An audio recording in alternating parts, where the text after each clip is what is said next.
अस्सलाम वालेकुम, मैं हूं शाहजेब खानजादा। अब से थोड़ी देर पहले हिलरी क्लिंटन खिताब कर रही थी अपने कारकुनों से और जाहिर है कह रही थी कि उम्मीद करती हैं कि डोनाल्ड ट्रंप अमेरिका को आगे लेके जाएंगे, तरक्की की राहों पर लेके जाएंगे। जज्बाती थी, उनके कारकुन भी जज्बाती थे। अहम बात यह है कि जो शख्स अमेरिका का नया सदर मुंतखब हुआ है वो अपनी पूरी कैंपेन में पाकिस्तान के हवाले से मनफी बातें करता रहा, भारत के हवाले से मस्बत बातें करता रहा। पाकिस्तान पर इसके क्या असरात होंगे? डोनाल्ड ट्रंप की फतह के बाद अमेरिका की खारजा पॉलिसी में बड़ी तब्दीलियों का इम्कान जाहिर किया जा रहा है। अमेरिका के अपने रिवायती दोस्तों से ताल्लुकात बहाल रहेंगे या टूट जाएंगे? अमेरिका अपनी रिवायती दुश्मनों से हाथ मिला लेगा? क्या अमेरिका अपने इत्तेहादियों को छोड़ देगा? अमेरिका तमाम मुमालिक से किए गए मुआहदों पर नजरसानी करेगा? ये सब सवाल उठ रहे हैं। रिपब्लिकन उम्मीदवार डोनाल्ड ट्रंप की कामयाबी के बाद अहम बात यह है कि अमरीकी माहिरीन और मीडिया इंतखाबी मुहिम के दौरान डोनाल्ड ट्रंप की खारजा पॉलिसी पर उनकी राय का मजाक उड़ाते रहे। डोनाल्ड ट्रंप अपनी इंतखाबी मुहिम के दौरान अमरीका की खारजा पॉलिसीज को तनकीद का निशाना बनाते रहे, इस्टेब्लिशमेंट की पॉलिसीज को तनकीद का निशाना बनाते रहे और इसे तब्दील करने का अज़म भी जाहिर करते रहे। मगर आज उन्होंने जीतने के बाद खिताब में मस्बत बातें की। डोनाल्ड ट्रंप ने कहा कि वो सब मुल्कों के साथ अच्छे ताल्लुकात रखेंगे, जो हमसे अच्छे ताल्लुकात रखना चाहते हैं हम सब मुल्कों के साथ शराकत करेंगे, मुकाबलाबाजी नहीं करेंगे। रिवायती तौर पर रिपब्लिकन्स पाकिस्तान के, खास तौर पर पाकिस्तानी इस्टेब्लिशमेंट के करीब रहे हैं। ये जरूर हुआ कि जब जब ताल्लुकात बेहतरीन रहे उस वक्त पाकिस्तान में मार्शल लॉ था, मुशर्रफ का दौर हो या फिर ज़ियाउल हक का। मगर अब मसला यह है कि ट्रंप रिवायती रिपब्लिकन भी नहीं है और पाकिस्तान में जमहूरियत भी है और कुछ मामलात ऐसे हैं जिस पर ट्रंप ऐसे बयान दे चुके हैं पाकिस्तान के हवाले से कि आगे मामला कैसे पाकिस्तान आगे बढ़ाएगा, ये बात बहुत अहम हो गई है। इंतखाबी मुहिम के दौरान उनके बयानात जारहाना रहे। उन्होंने कई दोस्त मुमालिक को तनकीद का निशाना बनाया, कई दुश्मन मुमालिक के लिए नरम रवैया अख्तियार किया। इसलिए उनकी खारजा पॉलिसी क्या होगी कुछ नहीं कहा जा सकता। अमेरिका और पाकिस्तान के ताल्लुकात का मुस्तकबिल क्या होगा इस हवाले से भी कुछ नहीं कहा जा सकता। मगर इंतखाबी मुहिम में डोनाल्ड ट्रंप पाकिस्तान के बारे में कुछ मस्बत और ज्यादातर मनफी बातें करते रहे। Country like, let's say a country like Pakistan has sometimes double dealt us, and we've given them money and they've double dealt us. But the problem with Pakistan is they have nuclear weapons, and which is a real problem. Again, the single biggest problem we have nuclear weapons. You know, countries with, and it's not only countries. You have 9 countries right now with nuclear weapons, but it's semi-unstable. And we don't want to see total instability, and it's not that much, relatively speaking, and we have a little bit of a good relationship, and I think I'd try and keep it. And that's very much against my grain to say that. But a country, and that's always the country I think of, you know, we give them money, we help them out, but if we don't, I think that would go on the other side of the ledger, and that could really be a disaster. At the same time, if you look at India and some of the others, maybe they'll be helping us out because we're going to look at it. But we have many, many countries that we give a lot of money to, and we get absolutely nothing in return, and that's going to stop. इसके अलावा Donald Trump Shakeel Afridi को जल्द America लाना चाहते हैं। शकील आफरीदी वो किरदार है जो अमेरिका को उसामा बिन लादेन तक लेकर गया। इसने जाली पोलियो मुहिम चलाकर उसामा बिन लादेन का एबटाबाद में सुराग लगाया।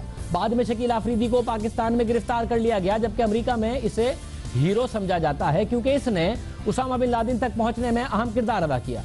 इंतखाबी मुहिम के दौरान डोनाल्ड ट्रंप ने दावा किया कि उनके सदर मुंतखब होने के बाद 2 मिनट में शकील आफरीदी अमेरिका में होगा। डोनाल्ड ट्रंप के इस दावे के बाद, क्योंकि उन्होंने कहा था वो सदर बनेंगे, कॉल करेंगे, 2 मिनट के अंदर अंदर शकील आफरीदी पाकिस्तान से अमेरिका के लिए रवाना होगा। डोनाल्ड ट्रंप के इस दावे के बाद पाकिस्तानी वजीर दाखिला चौधरी निसार का उस वक्त सख्त रद्द-ए-अमल सामने आया था। उन्होंने कहा कि डोनाल्ड ट्रंप दहशतगर्दी के खिलाफ जंग में पाकिस्तान की कोशिशों से नावाकिफ है। मूंगफली के चंद दानों के बदले पाकिस्तान को धमकाया नहीं जा सकता। डोनाल्ड ट्रंप को खुद मुख्तार मुमालिक से मुताल्लिक बात करना सीखना चाहिए। ट्रंप याद रखें, पाकिस्तान अमेरिकी कॉलोनी नहीं, किसी को यह हक नहीं पहुंचता कि वो पाकिस्तानी हुकूमत को डिक्टेट करे। ट्रंप अगर अमेरिकी सदर बन भी गए तो भी वो डॉक्टर शकील आफरीदी का फैसला करने के मिजाज नहीं होंगे। शकील आफरीदी का फैसला पाकिस्तानी अदालतें और हुकूमत करेगी। और इस बयान से पहले जो कि शकील आफरीदी के हवाले से दिया, डोनाल्ड ट्रंप ने 2012 में एक ट्वीट किया और उस पैगाम में सोशल मीडिया पर लिखा कि पाकिस्तान आखिर कब तक हमसे माफ़ी नहीं मांगेगा। 6 साल तक उसामा बिन लादेन को पनाह दिए रखने पर कब तक पाकिस्तान हमसे माफ़ी नहीं मांगेगा। ये उन्होंने सोशल मीडिया पर लिखा उसामा बिन लादेन के हवाले से। इसके अलावा ट्रंप 2011 में ये तक कह चुके हैं कि पाकिस्तान हमारा दोस्त नहीं, हम जानते हैं कि पाकिस्तान में और भी दहशतगर्द हैं। इसके अलावा ट्रंप अपनी तकरीरों में पाकिस्तान को बड़ा खतरा भी करार दे चुके हैं। अपने एक इंटरव्यू में डोनाल्ड ट्रंप ये तक कह चुके हैं कि मुमकिन तौर पर पाकिस्तान खतरनाक मुल्क है, पाकिस्तान को चेक करने के लिए भारत को इस्तेमाल करना होगा। एक तरफ ट्रंप का पाकिस्तान मुखालिफ किरदार सामने आता रहा, दूसरी तरफ ट्रंप का झुकाव भारत की तरफ रहा। ट्रंप अपनी तकरीर में कह चुके हैं कि भारत दुनिया की सबसे बड़ी जमहूरियत है और अमेरिका का फितरी इत्तेहादी है। ट्रंप इंतजामिया के तहत भारत अमेरिका का अच्छा दोस्त ही नहीं बल्कि बेहतरीन दोस्त बन जाएगा। ये तक कहते रहे कि जब ट्रंप की इंतजामिया आएगी यानी खुद मुंतखब होंगे सदर, तो वो ताल्लुकात भारत के साथ अमेरिका के ऐसे होंगे जो आज से पहले कभी नहीं रहे। साथ ही ट्रंप ने भारतीय वजीर आजम नरेंद्र मोदी की भी तारीफ की। India has seen firsthand the brutality of terrorism and cross-border violence, including the attacks in Mumbai. We will defeat radical Islamic terrorism. I look forward to working with Prime Minister Modi, who has been very energetic in reforming India's bureaucracy. Under a Trump administration, we are going to become even better friends. In fact, we are going to be best friends. In fact हम best friends बन जाएंगे जब मैं सदर बनूंगा। Cross border terrorism की बात की, इस्लामिक एक्सट्रीमिज्म की बात की, भारत के साथ बात की। पाकिस्तान को मशवरा देने और तनकीद का निशाना बनाने वाले डोनाल्ड ट्रंप भारतीय मौक़िफ़ की हिमायत करते रहे, यानी वो भारत के पाकिस्तान मुखालिफ इल्ज़ामात की तायीद करते रहे।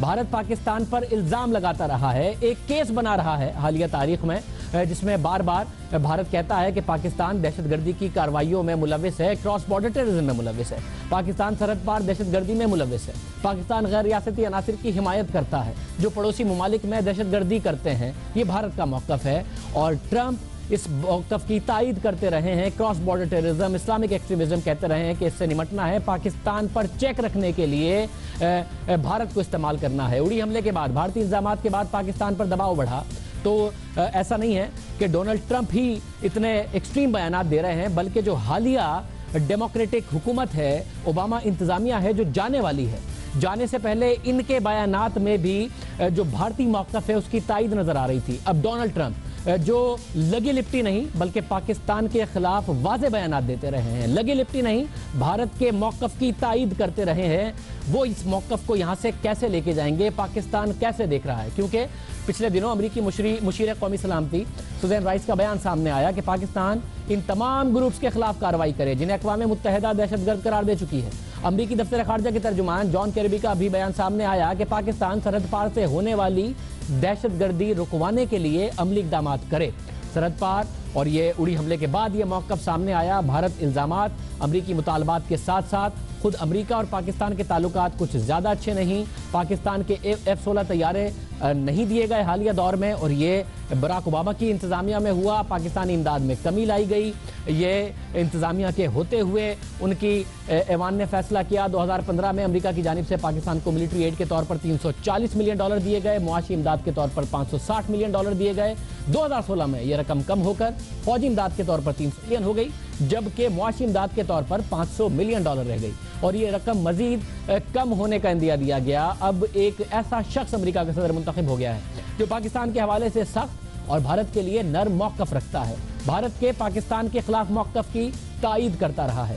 8 साल पहले जो अमरीकी सदर मुंतखब हुआ, इसने कश्मीर पर सालिसी की बात की। मुंतखब होने के बाद ऑफिस में का ओथ नहीं लिया था जब बराक ओबामा इलेक्ट हुए, मगर इलेक्ट होने के फ़ौरन बाद उन्होंने कहा कि वो कश्मीर पर सालिसी करना चाहेंगे।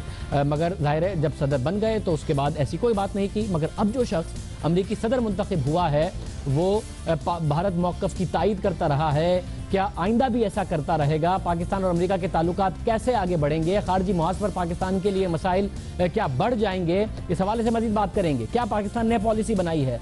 क्या स्टडी किया है डोनाल्ड ट्रंप को और उनके पॉलिसी बयानात को? किस तरह ट्रंप इंतजामिया को पाकिस्तान इंगेज करेगा? पूछते हैं मुशीर खारजा सताजी साहब से। सताजी साहब बहुत शुक्रिया। सख्त बयानात पाकिस्तान के खिलाफ, तायीद की भारत के मौक़िफ़ की, भारत को कहा कि बेहतरीन दोस्त बन जाएगा जब ट्रंप इंतज़ामिया आएगी, जो कि अब आ गई है और ओथ ले लेंगे। इस किस्म के बयानात देने वाला शख्स सदर बना है। क्या आप समझते हैं बतौर मुशीर खारजा क्या पॉलिसी होगी पाकिस्तान की? क्या सोचा है पाकिस्तान ने? पहली बात तो ये है ना जी कि दुनिया भर में ये होता है कि जो इलेक्शन की स्टेटमेंट्स होती हैं इलेक्शन जीतने के लिए, उनकी नौयत अलग होती है जो पॉलिसी स्टेटमेंट होती हैं उनसे, और इसीलिए ज़रूरत इस बात की है कि जिस रिटन प्लेटफॉर्म पे डोनाल्ड ट्रंप ने इलेक्शन लड़ा है उसको हम गौर से देखें। तो आज हमने सारा दिन उसी पे लगाया कि उसमें क्या क्या चीज़ें और क्या क्या निशानदेही है। दूसरी बात यह है जिस तरह वज़ीर-ए-आज़म साहब ने उनसे आज जो मुबारकबाद का ख़त भेजा ट्रंप को, उसमें यह बात लिखी कि 7 दहाइयों से पाकिस्तान और अमेरिका की क्लोज़ पार्टनरशिप है और वो इस खित्ते के लिए मुख्तलिफ अदवार से गुजरी है और वो आइंदा भी चल कर इस खित्ते के अमन के लिए और सलामती के लिए ज़रूरी है और हमने इसको मज़ीद डीपन करना है। तो ये तो हमारी बुनियादी ख्वाहिश हो गई। अब हमने जो तज्जिया किया है उनके प्लेटफॉर्म का, उसमें यही कोशिश है कि उसमें कॉमन चीज़ें क्या हैं जहाँ पे हमारा और उनका मफाद मुश्तरका है। तो उसमें ज़ाहिर है काउंटर टेररिज्म सबसे सर फहरिस्त है, क्योंकि वो ये भी उनकी प्रायोरिटी और हमारी भी यही प्रायोरिटी है। उसके बाद अफ़गानिस्तान का मसला अभी तक चल रहा है और वहाँ पे अमन नहीं आया और हमारी भी ख्वाहिश है कि वहाँ पे अमन बहाल हो और किसी न किसी तरीके से सियासी अमल आगे बढ़े। और तीसरा जो अहम इशू है, उन्होंने मिडल ईस्ट में और पूरी इस्लामी दुनिया के हवाले से अपना फोकस रखा है और ये भी इसमें भी पाकिस्तान का एक सबसे बड़े मुल्क के तौर पर काफ़ी एक अहम रोल है। और तो आपने कहा दहशतगर्दी के खिलाफ जंग हमारी भी तरजीह उनकी भी तरजीह, उन्हें कैसे बताएंगे, क्योंकि ये शख्स एक ऐसे ख्यालात के साथ जब सदर बनेंगे कि Pakistan part of the problem और Bharat part of the solution है, जो उनकी तकारीर है, भारत को इस्तेमाल करेंगे पाकिस्तान पर चेक रखने के लिए, पाकिस्तान की पॉलिसीज डुअल हैं, उसामा बिन लादेन के हवाले से उन्होंने जो स्टेटमेंट दिए, तो जो शख्स पाकिस्तान को पार्ट ऑफ द प्रॉब्लम समझते हुए आ रहा है प्रेसिडेंसी में, उनके ख्यालात कैसे बदलेंगे, क्या कहेंगे? उनका ये ख्याल है कि हम डुअल पॉलिसी इख्तियार करते हैं, ये पुरानी बात है। अब हमने जिस तरह एकजहती के साथ एक पॉलिसी बनाई है नॉन इंटरफेरेंस की और विदाउट डिस्क्रिमिनेशन तमाम के खिलाफ ऐड करने की, वो अमल जारी है और वो आगे भी उनको यकीन दिलवाना है कि हमारी ये पॉलिसी अब इन लाइन है विद द इंटरनेशनल रिक्वायरमेंट्स। और इसके बाद दूसरी बात जो है, इंडिया के साथ उन्होंने ये भी कहा है कि अगर मुझे मौका दिया जाए तो मैं इंडिया और पाकिस्तान के ताल्लुकात बेहतर करने के लिए मीडिएशन करना चाहता हूँ। तो हम तो इसको वेलकम करेंगे कि अगर वो कश्मीर के मसले पे उनकी तवज्जो दिलवाए कि ये सिर्फ ये नहीं है कि टेररिज्म का मसला है, वहाँ पे असल में एक इशू है। 3 महीने हो गए वहाँ पे हड़तालें हो रही हैं, इतने लोगों की जानें गई, इतने लोग अंधे हुए, इतने लोग ज़ख्मी हुए, तो ये भी एक मसला है जिस पर आप पेशरफ्त करें। तो ये मेरा ख्याल है आने वाली बातें हैं, जब हम ये मीडिएशन का या ताल्लुकात को बेहतर करने की रिक्वायरमेंट या एजेंडा सामने रखेंगे तो उनकी टीम को खुद ब खुद समझ आ जाएगा कि ये एक तरफा कार्रवाई नहीं है कि हमारा जो जिसको इंडिया कहता है कि टेररिज्म हो रहा है वो असली मसला जो है उससे, और जब तक कश्मीर का मसला हल नहीं होगा ताल्लुकात बेहतर नहीं हो सकती। और सब आपने कहा कि उन्हें समझ में आ जाएगा, ये ट्रंप तो आ ही इस कड़वाहट के साथ रहे, मगर जो ओबामा इंतजामिया जा रही है उनके जाते जाते जो बयानात हैं वो भी ऐसा लगता है कि भारत को वहां पर बाकायदा तौर पर ऑडियंस मिल रही है, उनका मौक़िफ़ समझा जा रहा है और उसे नरेट कर रहे हैं। वो भारतीय जो इस वक्त जाने वाली इंतजामिया है उन्होंने भी क्रॉस बॉर्डर टेररिज्म के हवाले से ऑलमोस्ट वही बातें कर रही है जो भारत की तरफ से की जा रही हैं। दिल्ली को हाल में ऑडियंस मिलना शुरू हो गई, तो जो जाने वाली इंतजामिया है वो भी इस वक्त हमारे मौक़िफ़ की कम और भारत के मौक़िफ़ की तायद कर रही है और ट्रंप तो आई बहुत सारी कड़वाहट के साथ रहे। देखिए ना जी, पॉलिसी पे इम्प्लीमेंटेशन ओवरनाइट तो नहीं हो सकती ना, उसमें वक्त भी लगता है और कैपेसिटी का भी मसला है और उसके अलावा प्रायोरिटीज़ का भी मसला है। तो मेरा ख्याल है कि अब हमने पिछले चंद महीने में जो पेशरफ्त की है इस तरफ, ये इसकी प्रोजेक्शन की भी ज़रूरत है और इस पर इन डेप्थ डिस्कशन की भी ज़रूरत है। आउट गोइंग एडमिनिस्ट्रेशन का और इंडिया के साथ जो उनके कुछ ना कुछ वो प्रायोरिटीज़ थी चंद ग्रुप्स के हवाले से, वो ज़रूर कायम है, लेकिन मेरा ख्याल है कि हम जब नताइज दिखाएंगे उस हवाले से भी, तो उनकी ये जो कंसर्न है अबाउट डुअलिज्म, और ये कंसर्न जो है ऐसी नहीं है कि जो सिर्फ इंडिया की वजह से हैं। मेरा ख्याल है कि हमारे अपने यहाँ भी कुछ कंसर्न्स हैं, क्योंकि हम इसलिए नहीं कर रहे कि औरों को खुश करना है। हमारी अपनी प्रायोरिटी है कि टेररिज्म को जब तक जड़ से नहीं उखालेंगे, हमारी ना इकानमी ठीक होगी, ना हमारा ट्रैवल एरिया बहाल होगा। और अफ़गानिस्तान में ज़ाहिर है कि जब तक अमन नहीं आएगा तो वहां से स्पिल ओवर इफेक्ट आते रहेंगे। मगर सर साहब, डिप्लोमेटिक फ्रंट पर जो आप एक एफर्ट करेंगे उसके साथ साथ आपको लगता है कि डोमेस्टिक फ्रंट पर भी ऐसी एफर्ट करने की जरूरत है कि ट्रंप को ये बयानात ना दें, भारत पाकिस्तान के खिलाफ एक केस बनाने की कोशिश ना करे, पाकिस्तान को चाइना की मदद ना लेनी पड़े, मसूद अजहर के खिलाफ जो भारत की करारदाद है उसे रुकवाने के लिए पाकिस्तान में जो अक़वाम मुत्तहिदा की वॉच लिस्ट पर ऑर्गेनाइजेशन है वो आज़ादाना पाकिस्तान में जलसे ना कर रही हो, तकारीर ना कर रही हो, पाकिस्तान में अगर भारत में कोई हमला हो तो कोई बैठ के प्रेस कॉन्फ्रेंस ना कर रहा हो कि हाँ जी ये की गई है कार्रवाई और हमारे मुजाहिदीन ने कार्रवाई की है, तो क्या जो डोमेस्टिक ऑडियंस है उसके साथ साथ इंटरनेशनल ऑडियंस को मुतमईन करने के लिए और बताने के लिए कि संजीदगी है और ये सब नहीं है, क्या डोमेस्टिकली भी फॉरेन पॉलिसी के साथ साथ कुछ बदलने की जरूरत है? ये मेरा ख्याल है जी कि हमारा नैरेटिव भी और पॉलिसी भी हर लिहाज से इस पर सही सेमत में जा रहा है। उसको सिर्फ इंटरेक्शन ऐसे हो कि उसमें पूरी तरह बात समझ में आए लोगों के, और मेरा ख्याल है कि ज़्यादातर लोग हमारी पॉलिसी को अब अप्रिशिएट कर रहे हैं।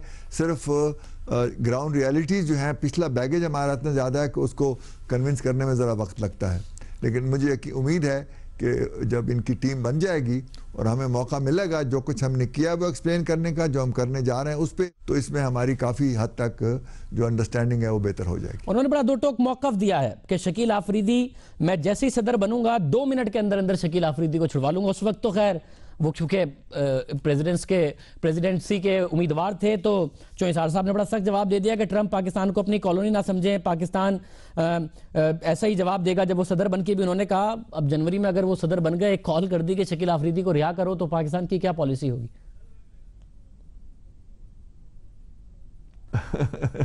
देखिए वो अलग मसला है, वहाँ पे कानूनी मसाइल भी हैं और वो चल रहे हैं, और मेरा ख्याल है उनको ये भी बताने की ज़रूरत है कि हम ड्यू प्रोसेस जिस तरह शुरू कर रहे हैं उसके मुताबिक ही आगे अमल होगा।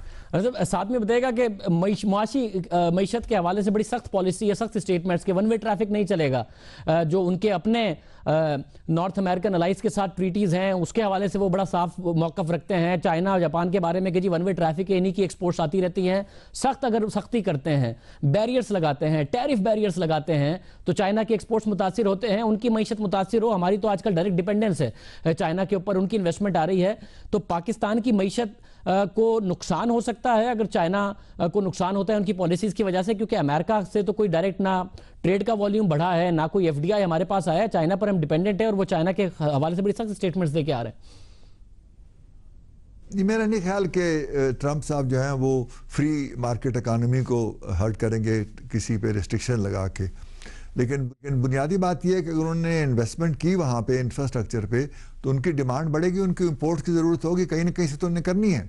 तो इकनॉमिक रिवाइवल जो है अमेरिका का, अगर वहाँ ग्रोथ रेट बढ़ता है तो सब दुनिया के साथ उन्हें तजारत बढ़ाना पड़ेगी, जिसमें ज़ाहिर है हम भी शामिल हो सकते हैं। ये फ्री ट्रेड एग्रीमेंट या ये पैक्स वगैरह जो हैं इनके वो ज़रूर ख़िलाफ़ हैं कि जो पैसिफिक ट्रेड एग्रीमेंट हुआ था उसको रिव्यू किया जाए, और जो नाफ्टा था उनका north American free trade agreement उसको रिव्यू किया जाए। ये एक अलग बात है, लेकिन ग्लोबली मेरा ख्याल है कि हमें फ़ायदा होगा अगर अमेरिकन इकानमी रिवाइव होती है, उनकी ट्रेड बढ़ती है। लास्ट क्वेश्चन, ट्रंप की सदारत में यहाँ से आप ताल्लुकात को बेहतर होता देखते हैं या अबतर होता देखते हैं, जो पहले ही ओबामा इंतजामिया के जाते जाते कोई बहुत आइडियल लेवल पर नहीं है, क्या कहाँ जाते देखते हैं?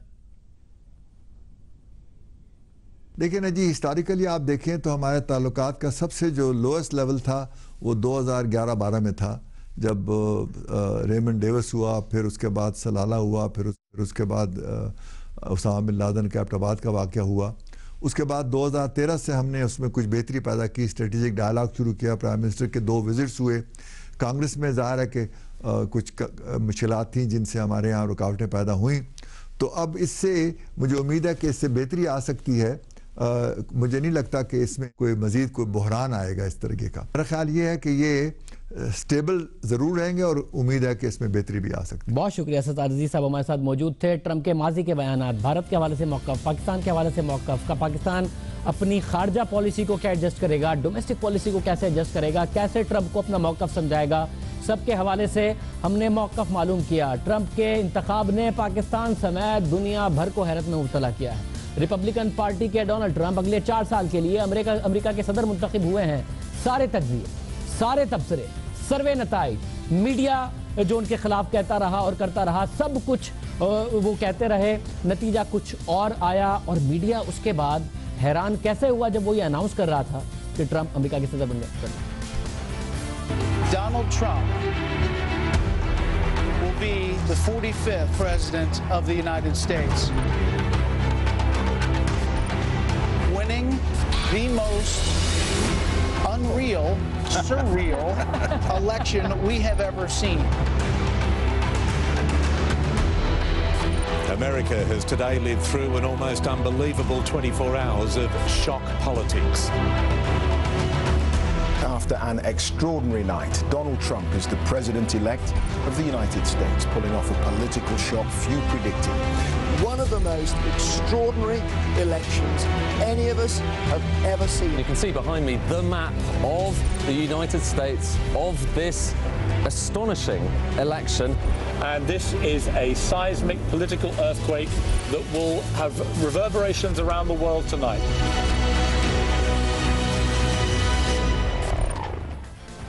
आपने सुना पाकिस्तान के हवाले से ट्रंप के जो हमने बात की वो दहशतगर्दी के स्पेसिफिक बयानात हैं। चाइना के हवाले से मईशत को फोकस करके उन्होंने मुसलसल बयानात दिए और तनकीद की। इसके अलावा एक और मुल्क ईरान के बारे में भी ट्रंप के ख्यालात कुछ ज़्यादा अच्छे नहीं। इंतखाबी मुहिम के दौरान ट्रंप ने ईरान के साथ न्यूक्लियर डील को बदतरीन मुआहदा करार दिया और कहा कि वो इस मुआहदे पर दोबारा बात शुरू कर सकते हैं जो ओबामा इंतजामिया ने किया। साथ ही ट्रंप ने वाजे किया कि अगर ईरान ने दोबारा जौहरी हथियार हासिल करने की कोशिश की तो फौजी कार्रवाई की जाएगी। पाबंदियों के खात्मे के बाद ईरान और पाकिस्तान करीब आ रहे हैं। पाक ईरान गैस पाइपलाइन मंसूबे पर पेशरफ्त की उम्मीद बढ़ी है। साथ ही ईरान सीपैक में शमूलियत की ख्वाहिश का इजहार कर चुका है। और अब अगर ट्रंप ईरान से जौहरी मुआहदा खत्म कर देते हैं तो ईरान एक बार फिर से पाबंदियों की जद में आ सकता है, यानी खित्ते के लिए एक और मसला, पाकिस्तान पर उसका असर पड़ सकता है। रूस का अमेरिका के साथ ताल्लुक कभी अच्छा नहीं रहा। रिवायती हरीफ समझे जाते हैं, मगर डोनाल्ड ट्रंप रूस के साथ नरम रवैये के हामी हैं और रूसी सदर को कहते हैं, व्लादिमीर पुतिन की तारीफें करते हैं, बल्कि उन्हें मजबूत रहनुमा भी करार दे चुके हैं, अपनी कैंपेन में करार दे चुके हैं जिस पर मजाक उड़ता था, जिसको अनपॉपुलर ख्याल किया जाता था। डोनाल्ड ट्रंप रूस के साथ मिलकर शिद्दत पसंद गिरोह ISIS, दाइश या दौलत इस्लामिया से लड़ने की ख्वाहिश रखते हैं। वो अमरीका की शाम में पॉलिसीज पर तनकीद कर चुके हैं कि अमरीका बशारुल असद को हटाने के चक्कर में रूस के खिलाफ खड़ा हुआ और उसने दाइश को मजबूत किया। बेहतर था कि जो रूस की पॉलिसी थी उस पर कारबंद रह के दाइश के खिलाफ लड़ते, बशारुल असद के खिलाफ। ये बहुत अहम मामला है क्योंकि शाम के तनाज़े का एक अहम फरीक रूस है और अगर अमरीका और रूस शाम के मामले पर एक मौक़िफ़ इख्तियार करते हैं तो इससे भी खित्ते की सियासत पर गहरे असरात बढ़ेंगे। ट्रंप वाजे कर चुके हैं कि वो शामी बागियों की हिमायत नहीं करेंगे और समझते हैं कि बशर अल असद का तख्ता उलटने से हालात मज़ीद ख़राब हो सकते हैं। यही मौक़िफ़ रूस का भी है। तो देखना होगा कि इस पॉलिसी में किस हद तक तब्दीली आएगी, किस हद तक अमरीकी इंतज़ामिया जो कि ओबामा की इंतज़ामिया है उसी की पॉलिसीज़ ही के ख़िलाफ़ नहीं बल्कि अमरीकी इस्टेब्लिशमेंट जिसमें अमेरिका के तमाम इंटेलिजेंस इदारे और अफवाज आती हैं उनकी पॉलिसीज़ को भी एकदम रिवर्स कर देंगे ट्रंप। कम से कम कैंपेन उनकी यही थी। देखते हैं आगे मामला कैसे बढ़ते हैं। पाकिस्तान पर जो असरात हो सकते हैं उस पर हमने तफसीली बात की। अहम मामला है गवर्नर सिंध इशरतुल इबाद 14 साल बाद तब्दील कर दिए गए हैं। क्या MQM को एतमाद में लिया? क्या मुस्तफ़ा कमाल साहब के बयानात की वजह से ये हुआ? पीपल्स पार्टी कह रही है हमें एतमाद में नहीं लिया। हम आपको अंदर की कहानी बताएंगे कि यह फैसला क्यों हुआ और नून लीग से पूछेंगे कि किसी को एतमाद में क्यों नहीं लिया। एक ब्रेक के बाद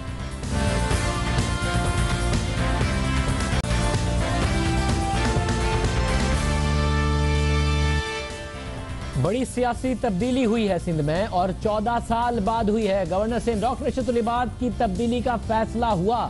हम आपको बताते हैं कैसे हुआ, क्योंकि गवर्नर सिंध 14 साल तक सिंध के गवर्नर रहे और क्यों वजीर आजम नवाज शरीफ ने 2013 में इक़्तिदार में आने के बावजूद गवर्नर सिंध इशरतुल इबाद को तब्दील नहीं किया। हुकूमत के ज़राए जो हमें बता रहे हैं उसके मुताबिक वजीर आजम नवाज शरीफ के पास 1 साल पहले 3 ऑप्शंस थे। वो गवर्नर को बदलना चाहते थे और उन 3 ऑप्शंस पर गौर भी हुआ, लेकिन गवर्नर को तब्दील नहीं किया गया। सेनेटर निहाल हाशमी, साबिक CPLC चीफ जमील यूसुफ वो 2 लोग थे जिनके नामों पर गवर्नर सिंध के ओहदे के लिए गौर किया गया, जबकि मुमताज भुट्टो खुद गवर्नर सिंध बनना चाहते थे लेकिन उनमें से कोई गवर्नर ना बना। मुमताज भुट्टो इस वजह से नाराज भी हुए। नून लीग छोड़ने की वजह भी ये बनी।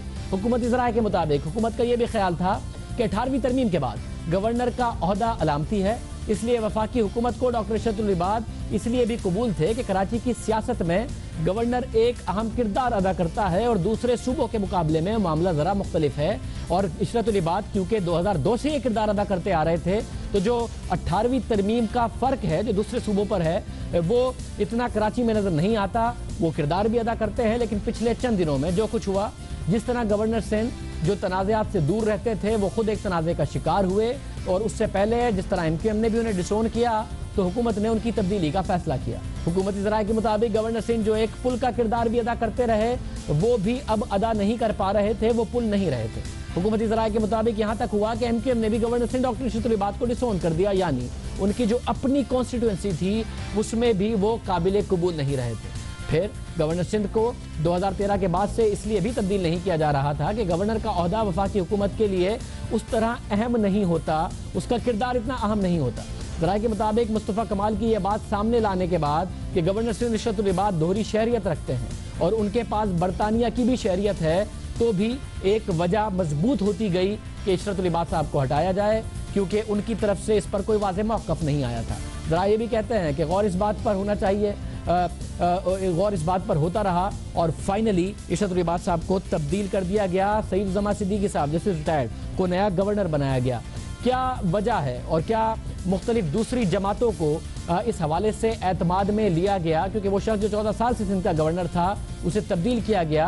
अहम बात नए गवर्नर से ज़्यादा लगने की या इशरत उल इबाद की जाने से ज़्यादा अहम यह है कि 14 साल तक वो गवर्नर रहे कैसे, ये बड़ा अहम है, क्योंकि वो मुसलसल 14 साल तक ये जिम्मेदारी परफॉर्म करते रहे। 9 कोर कमांडर गए, निगरां और बाकायदा वज़ीर आज़म मिलाकर कोई 8 वज़ीर आज़म गए। गवर्नर सिंध मगर तब्दील नहीं हुए, अपनी जगह पर रहे। इशरत उल इबाद की तब्दीली का फैसला वज़ीर आज़म नवाज शरीफ की सदर मुमलिकत ममनून हुसैन से मुलाकात में किया गया। पिछले दिनों एक अहम मामला हुआ मुस्तफ़ा कमाल साहब और गवर्नर इशरत उल इबाद का जो मामला हुआ, उसमें मुस्तफ़ा कमाल ने सख्त बातें की इशरत उल इबाद साहब के हवाले से। ये भी कहा कि वो डुअल नेशनल हैं, इसके अलावा मजीद इल्ज़ाम लगाए।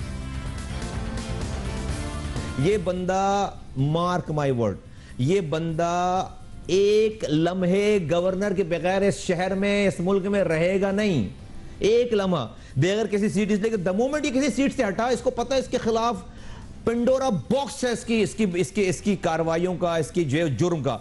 तो ये हमेशा आप देखें जितनी दफा भी 4-5 दफा इससे इस्तीफे लिए गए हैं, ये मुल्क से बाहर जाने के बाद वहां से इस्तीफे भिजवाता है। ये अब भी अगर इसको, ये भी मैं कहता हूं ECL में नाम डालो भाई, इसका पहले ये जाना नहीं चाहिए बाहर, इसका पहले नाम डालो फिर बाद में इस्तीफा लेना। इसलिए कि ये जब भी इससे गवर्नरशिप ली गई तो ये इतनी 5-7 फ्लाइटें हैं एमिरेट्स एयरलाइन की ना, 7-8 फ्लाइटें, ये फिर हर में इसकी बुकिंग चल रही होती है कि ये दुबई पहले जाएगा और फिर उसके बाद इस्तीफा लेगा। मैंने इससे कही इसीलिए ये वाली बात कि हमें यही तो हमें पता है कि ये गवर्नरशिप छोड़ ही नहीं सकते किसी भी सूरत में, ये और अब उन्हें हटा दिया गया है और उनकी जगह लगाया गया है इशरत उल इबाद साहब की जगह सईद उज़्ज़मा सिद्दीकी साहब को, जो 2003 और 2008 में सदारती इंतखाबात में हिस्सा ले चुके हैं। 2008 में साबिक सदर आसिफ अली ज़रदारी के मद्दे मुकाबिल मुस्लिम लीग नून के उम्मीदवार साबिक चीफ जस्टिस सईद उज़्ज़मा सिद्दीकी थे। 2013 में भी सईद उज़्ज़मा सिद्दीकी का नाम सदारती उम्मीदवार के तौर पर सामने आया, लेकिन सदर ममनून हुसैन मुस्लिम लीग नून के उम्मीदवार बने। उनका शुमार उन जजों में होता है जिन्होंने 1999 के मुशर्रफ मार्शल लॉ के बाद PCO पर हल्फ उठाने से इनकार कर दिया था, और उनका कहना था कि उन्होंने 73 के आइन के तहफ़्फ़ुज़ का हल्फ उठाया है, इसलिए वो PCO पर हल्फ नहीं उठा सकते। टास्क बड़ा है। अब चारों सूबों में नून लीग के अपने गवर्नर हैं, मगर सिंध के गवर्नर की अक्सर अहमियत ज़्यादा होती है, उसका किरदार ज़्यादा होता है, आइनी हद के अलावा होता है। क्या दूसरी पार्टियों से मशवरा किया? ख्वाजा ज़फ़र हुसैन साहब हमारे साथ मौजूद हैं। ख्वाजा साहब बहुत शुक्रिया। क्या इस अहम फैसले से पहले वफाकी हुकूमत ने आपको एतमाद में लिया, आपको बताया कि इशरत उल इबाद को हटाया जा रहा है और फिर सईद उज़्ज़मा सिद्दीकी साहब को लगाया जा रहा है? जी जनाब, बिल्कुल आप दुरुस्त फरमा रहे हैं। जिस तरह आपके लिए एक खबर है, इसी तरीके से दूसरी बड़ी कौमी जमात जो अपोजिशन की बड़ी जमात है उसके लिए भी एक खबर है। और मैं ये समझता हूँ कि पाकिस्तान मुस्लिम लीग नवाज को कम अज कम इस जमहूरी आकार का एहतराम करना चाहिए था और उन्हें यकीनन हुकूमती जमात के साथ साथ अपोजिशन की भी जमात को एतमाद में लेना चाहिए था गवर्नर की तकर्री के लिए। लेकिन मुझे अफसोस के साथ कहना पड़ता है कि ऐसा नहीं हुआ और शायद ये फैसला किया गया है और मुत्तहिदा कौमी मूवमेंट पाकिस्तान और अपोजिशन की तमाम सिंध की जमातें इस सिलसिले में किसी भी किस्म के मशावरत में शामिल नहीं। किसी भी किस्म की मुशावरत नहीं की गई। बहुत शुक्रिया। साथ में हम आपको बताते चलें कि कमरुज़्ज़मा कायरा साहब ने भी कहा गवर्नर सिंध लगाने से पहले पीपल्स पार्टी से भी मुशावरत नहीं की गई। क्या कहा? गवर्नर की तैनाती यकीनन वफाक के नुमाइंदे के तौर पर वफाकी हुकूमत का हक है, लेकिन बेहतर होगा कि ये सूबे की गवर्नमेंट को एतमाद में ले लें, क्योंकि अल्टीमेटली सूबाई हुकूमत ने गवर्नर साहब के साथ चलना होता है और कराची के हालात को सामने रखते हुए वहाँ एपिक्स कमेटियां भी हैं, वहाँ पे बहुत सारे इश्यूज पे गवर्नर और सूबाई हुकूमत को और लॉ एनफोर्समेंट को इकट्ठे चलना होता है। गवर्नर का रोल फॉर्मल गवर्नर से ज्यादा बढ़ के भी होता है वहाँ पे। पीपल्स पार्टी भी शिकायत कर रही है, एमके भी शिकायत कर रही है। आईनी तौर पर जाहिर है जरूरत नहीं थी इस बात की, मगर क्या वजह है कि ये अचानक फैसला हो गया या क्या मामला था? रजा हारून साहब से पूछते हैं, क्योंकि पाक से ज़मीन पार्टी ने केस बनाया, इस्तीफे का मुतालबा किया। रजा हारून साहब बहुत शुक्रिया। इस्तीफे का मुतालबा किया गया था पाक से ज़मीन पार्टी की तरफ से, पूरा केस बिल्ड किया आपने, अब मुतमईन है आप? मैंने भी ये खबर मीडिया से ही सुनी, फिर रात गए नोटिफिकेशन आया। टू बी ऑनेस्ट मुझे नहीं पता कि उनको क्यों हटाया गया है और सईद उस्मा साहब को लगाया गया है। इसका बेहतर जवाब जो है वो तो वफाकी हुकूमत, वज़ीर आज़म साहब या प्रेसिडेंट साहब के तर्जुमान ही आके बता सकते हैं। बहरहाल जैसे खबर और उन्होंने सुनी है शाहजेब साहब, ऐसे ही खबर हमने भी सुनी। मगर मुतालबा आपने किया था, डुअल नेशनल की डॉक्यूमेंट्स आप लोगों ने रिलीज किए, जिसके बाद जाहिर है उनका गवर्नर रहना मुश्किल हो गया था, कंट्रोवर्शियल हो गए। आपकी बातों के जवाब में उन्होंने प्रेस कॉन्फ्रेंस कर दी जो और कंट्रोवर्सी का बाइस बनी, तो वो हो गया जो आपने मुतालबा किया था। तो अब मुतमईन है आप? नहीं, मुतमईन इस हवाले से ज़रूर हैं कि एक इशू हमने रेस किया था और वो इशू यकीनन वन ऑफ द रीज़न ज़रूर होगा, लेकिन was that the only reason? I don't know. और क्या रीज़न हो सकते हैं, क्या वजूहत हो सकती हैं? 2-3 रोज़ पहले की भी एक खबर दी एक मुलाकात की, उसके अलावा और क्या वजूहत हो सकती हैं?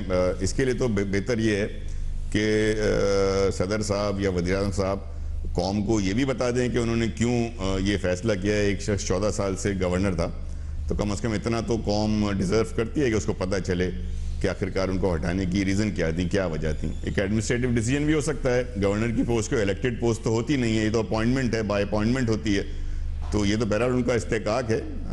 क्यों यूज़ किया, यकीनन इसका जवाब तो वही दे सकेंगे। रजा हारून साहब बहुत शुक्रिया। निहाल हाशमी साहब जो सईदुज़्ज़मा सिद्दीकी के घर भी गए, मुबारकबाद भी दी, अहम रहनुमा है नून लीग के सिंध में सेनेटर हैं। निहाल हाशमी साहब बहुत शुक्रिया। पीएसपी कह रही है वजह बता देते, एमक्यूएम शाकी है कि भाई आप बात कर लेते, पीपल्स पार्टी शिकायत कर रही है जिनकी सिंध में हुकूमत है। आईनी तौर पर जरूरी ना भी सही, सिंध के गवर्नर की एक अलग अहमियत रही है, किसी को नहीं बताया आपने, ऐसे ही कर दिया? जी बिस्मिल्लाहिर्रहमानिर्रहीम, आपने खुद शाहजेब बता दिया कि आईनी जो इख्तियारात है वो वफाकी हुकूमत और वज़ीर आज़म और सदर मुमलिकत साहब के पास है।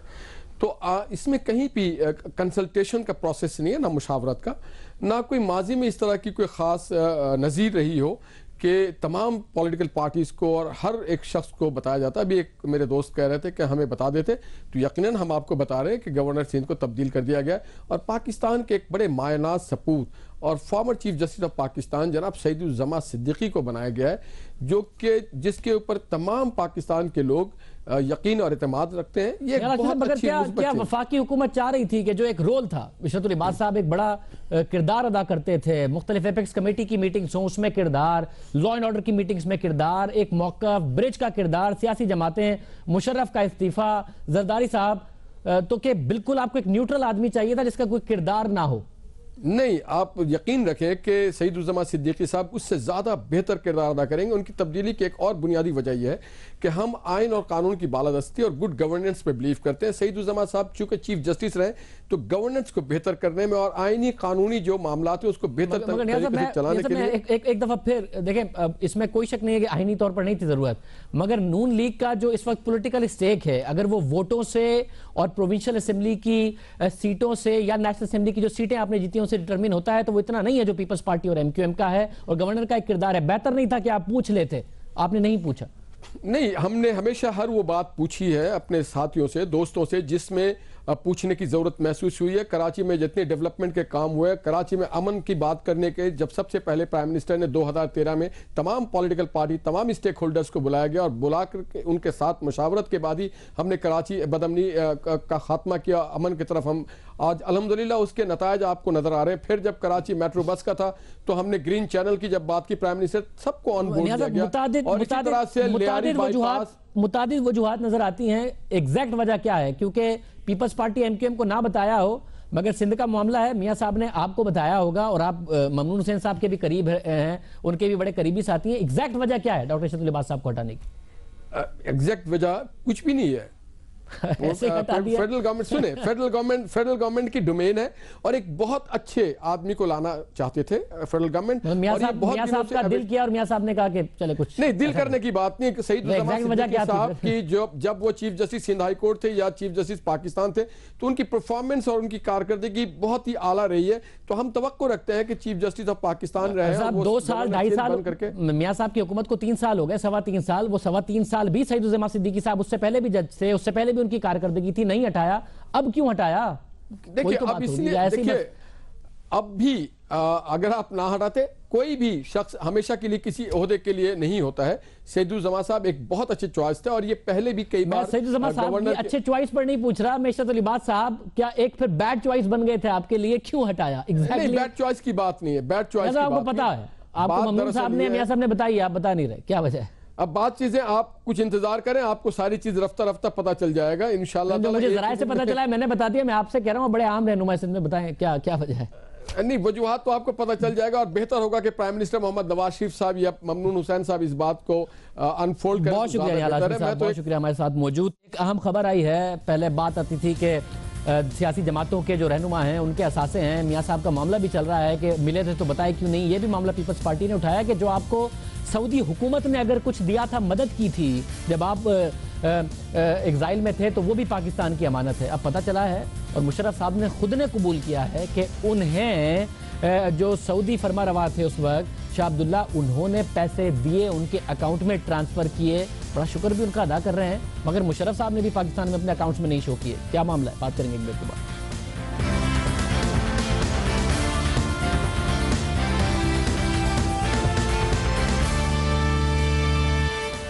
मुल्क की सियासत गुज़िश्ता 7 माह से पनामा लीक्स, ऑफशोर कंपनियों और ऑफशोर अकाउंट्स की गिर्द घूम रही है। वज़ीर आज़म नवाज शरीफ के अहले खाना का नाम पनामा लीक्स में आया, जाहिर ना की गई ऑफशोर कंपनियां जाहिर हुई, जहांगीर तरीन की जाहिर हुई, इमरान खान की जाहिर हुई, तो अपोजिशन ने और हुकूमत ने दोनों ने एहतजाज किया। इमरान खान ने तहरीक चलाई, मगर इसी दौरान उनकी अपनी ऑफशोर कंपनी, जहांगीर तरीन की ऑफशोर कंपनी सब सामने आती रही। मगर अब एक और मामला सामने आया है और वो नाम है साबिक सदर जनरल परवेज मुशर्रफ का, जिन्होंने अब तक अपने बाहर के बैंक अकाउंट जाहिर नहीं किए थे, पाकिस्तान में नहीं डिक्लेयर किए, पाकिस्तान में नहीं बताया। इक़्तिदार से रुखसत के बाद परवेज मुशर्रफ ने बैरून मुल्क अकाउंट्स खोले, बैरून मुल्क सरमायाकारी की। रोजनामा द न्यूज़ के एडिटर इन्वेस्टिगेशन अंसार अब्बासी ने परवेज मुशर्रफ के बैरून मुल्क अकाउंट्स और बैरून मुल्क सरमायाकारी पर 4 साल पहले जनवरी 2012 में सवाल उठाया, पर्दा उठाया और बताया कि कितने उनके अकाउंट्स हैं, उनकी बाहर प्रॉपर्टीज़ भी हैं, इसके साथ साथ उनकी बेगम के साथ भी मुश्तरका अकाउंट्स हैं। किसी में 50 लाख पाकिस्तानी रुपए, किसी में 70 लाख दरहम, किसी में 35,000 अमरीकी डॉलर और किसी में 80 लाख डॉलर्स पड़े हैं। मगर मुशर्रफ साहब ने पाकिस्तान में इन मामलात को डिक्लेयर नहीं किया था, माना है और बताया है कि किस तरह बहुत प्यार से सऊदी किंग ने उस वक्त के ने मरहूम ने उन्हें पैसे दिए और क्या कहा। क्लियर, अगर मेरे ऊपर कोई निकाल दे, एक पैसे की एक पैसा, देखें अगर मैंने पैसा बनाया होता, मेरे पास बैंक अकाउंट होते, मेरे पास ऑफशोर अकाउंट होते, मेरे पास कोई घर होता, मेरे पास एक ईंट की प्रॉपर्टी नहीं थी, एक अकाउंट $1 का बाहर नहीं था, कभी मैंने ना कोई ऑफशोर अकाउंट रखा, ना था ना है। मैं तो अपने दोस्त brigadier Niaz, very nice of him, उन्होंने ऑफर किया, मैं उनके घर में रहा 6 महीने में, बिल्कुल मेरे पास कुछ नहीं था, लेक्चर्स दिए और मैं आइमा से मैंने अब दूसरी किताब लिख दी है, उसमें मैं लिख भी रहा हूँ। किंग अब्दुल्ला ने हेल्प किया। यस, अच्छा, मैं उम्रा करने गया कोई 4-5 महीने बाद। अच्छा, उन्होंने, हाँ, उन्होंने मेरे से पूछा आप क्या किधर रह रहे हो, मैंने कहा मैं अपने दोस्त के घर में रह रहा हूँ। सही, उन्होंने दे दिया। ही हेल्प एवरीथिंग। वो अभी जहाँ मैं बैठा हूँ, ये उनका ये लंदन में जो तोहफा आपके लिए उनकी वजह से।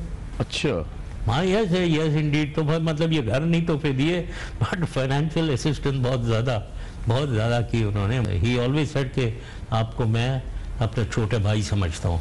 एंड देन जब मैं वापस आया हूँ, किंग अब्दुल्ला ने का जहाज लगा वहाँ, उस जहाज में बैठ के लंदन आया मैं वापस।